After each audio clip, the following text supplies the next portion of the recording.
Hey there, welcome back to another Touchdesigner tutorial. Today we're going to be looking at various kinds of interactive art in Touchdesigner, and I'll be going over a brief overview of the different types of interactivity that we can do and how that can work into our artwork, as well as explaining some of the simple techniques for creating something like this, which is a very extreme example, but it gets the point across of what we're going to do. It's worth noting before we start that this project file, as you see, with the ability to plug in your own artwork to this particles GPU and then displace it with your hand, as well as this sort of hand tracking or mouse tracking painting, is available for download in the description below. You can just subscribe on my Patreon for a few bucks a month and you get full access to this file as well as every other file I upload for a tutorial. And also, I'm a little bit sick, so I'm going to go a little bit slower today and just try to take my time with this one. I've been hoping to get better, but this cold and sickness is not going away anytime soon, so I'm just going to try power through. Cool. So, if you're not familiar with Touchdesigner, because you might be looking to create interactive art and you're not really sure where to start, I definitely recommend Touchdesigner if there's a specific kind of artwork that you're into. It's a little bit more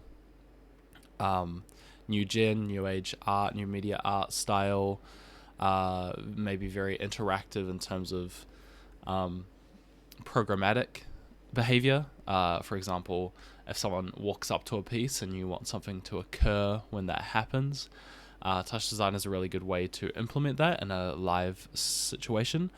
But today we're just going to be going over the basics of those types rather than actually explaining how to use Touchdesigner. So if this is your first time looking at the software, I might suggest a more beginner tutorial, but otherwise let's dive straight in. So there's a few different types. We obviously have human interaction, where that is touch, body movement, maybe capturing a silhouette. There's also sound, obviously. Sorry, I am far and beyond sick. Sound, which is, we could use a microphone. If someone talks into it, we could have it behave or capture that audio and play with it in a certain way. And then there's also, obviously, computer interaction. In Touchdesigner, it has native support, as I'm sure many of you are aware, for a Kinect. As you can see here, this is me in real time with a live depth map, which is a really, really cool piece of technology. And while that can be achieved with some AIs nowadays, the fact that we're able to run this with no AI just for a camera is a really useful tool. We're going to be talking about Kinect a little bit later on in this video, but I want to go over some of the options of interactive art without a Kinect in case you want to just start that way. But if this is something you're looking to take very seriously, I highly recommend investing into one of these. They're very cheap secondhand, and you just need to get a adapter to connect it to your computer. So let's start off by looking at this piece here. So what we have going on is we have this little mouse, and sorry, it's not exactly mapped perfectly to my mouse because I have a split screen going on at the moment. But we have this little feedback trail. It's a very simple circle that just follows your mouse around the screen and creates this sort of little feedback loop.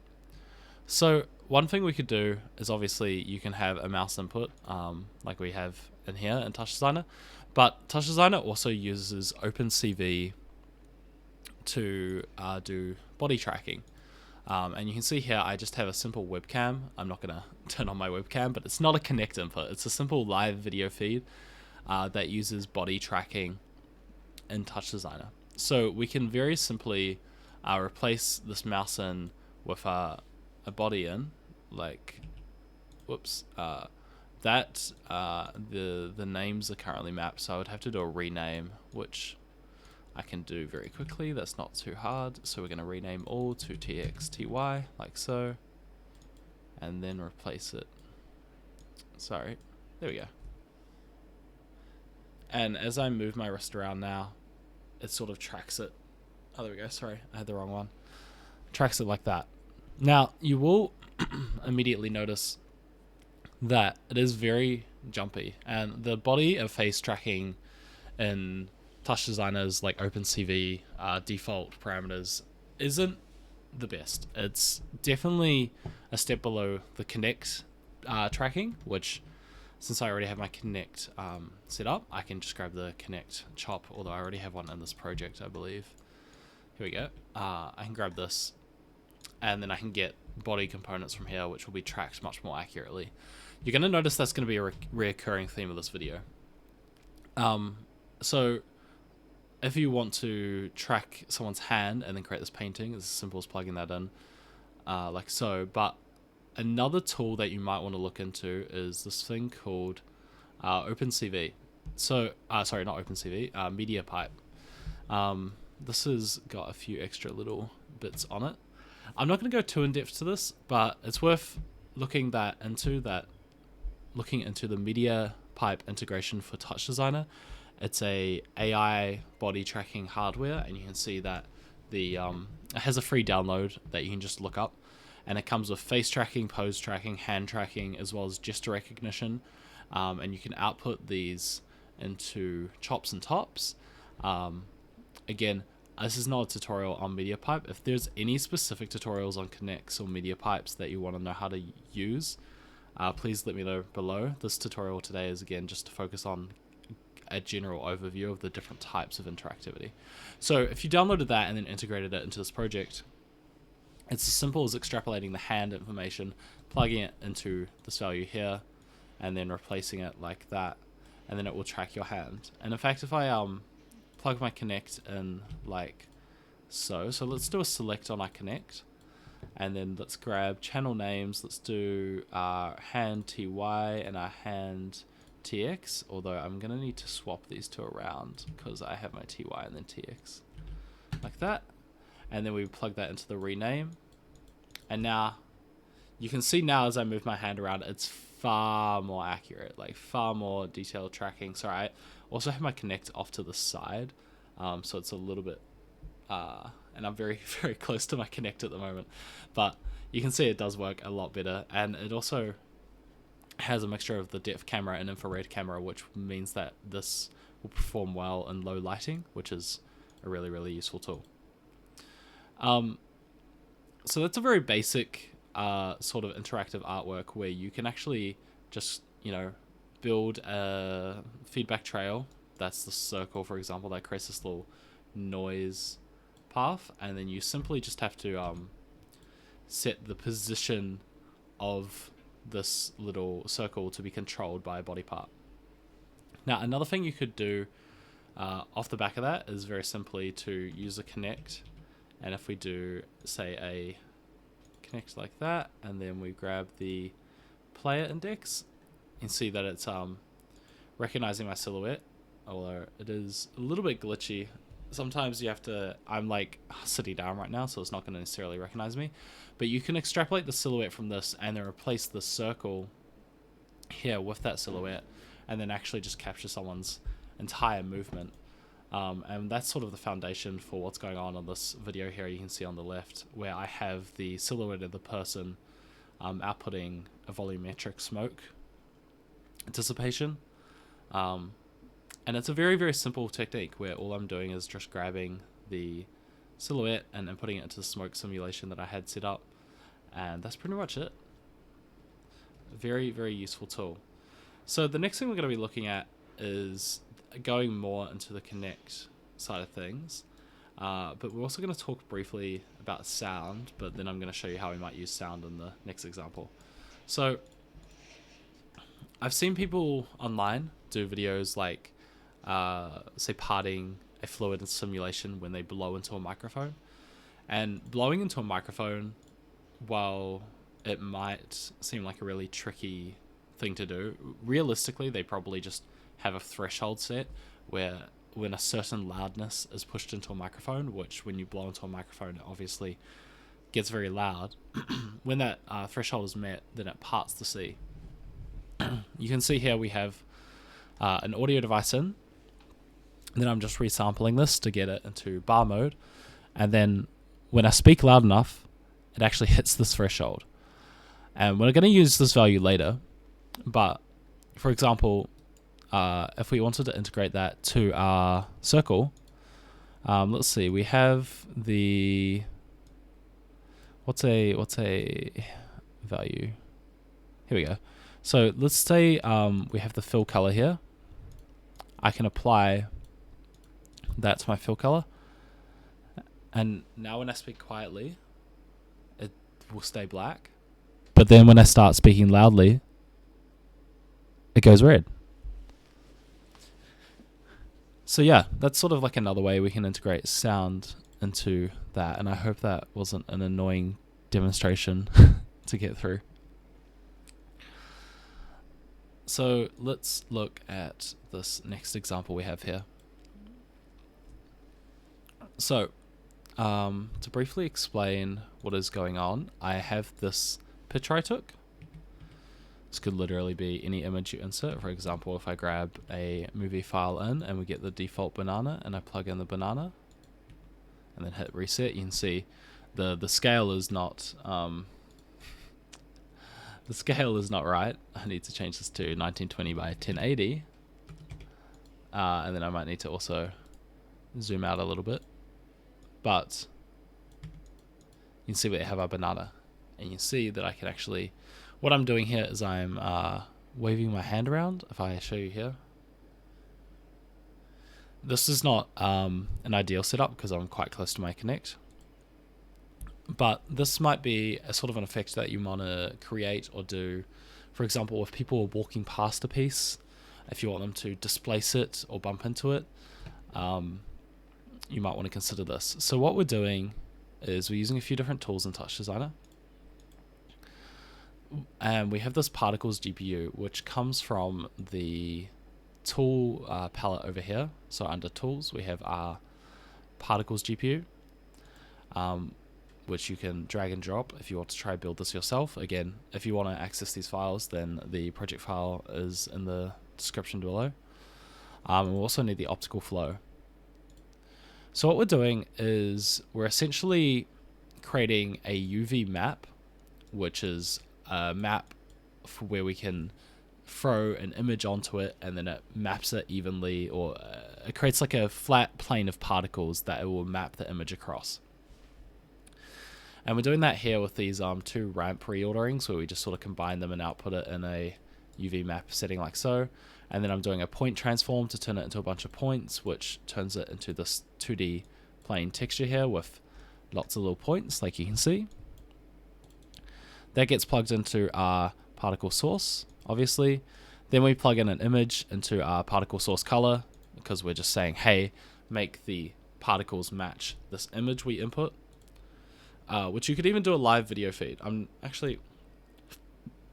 use the depth one. So if I plug the depth camera in like that, you can see that it's a live video feed, although the depth camera is a little bit slow to move and it's getting all displaced with my me actually moving around. So I'm going to just reset that like so. And so it's plugged in like that. We then have a bunch going on with the Kinect here, but essentially all this is doing is getting us, so we're using the depth and then we want everything above a certain threshold. So maybe I want to invert this threshold, say less, and then make it something like that. And then you just essentially want to play with that threshold, blur it a little bit so it's not too intense. Then this optical flow basically tracks movement and then outputs that. So if I start moving around very fast, you can see this is the cause for the displacement. If I bring my hand very far away, you can see here, this is obviously a much more ideal situational placement of the camera, as we have a much more finer movement. Again, we want to blur that as well. You may want to even create a feedback trail, but we're not going to do that in this tutorial. And then that simply plugs into the optical flow section of Particles GPU. Under Particles GPU, we also have a bunch of settings, such as the amount of particles. Under forces, we have the magnitude of the optical flow. If I turn that right up and then move my hand around, it makes it much more greater, and then obviously a lot finer if I want to play with the movement like that. And then some simple outputting like so. So this is another situation here where if you created a particle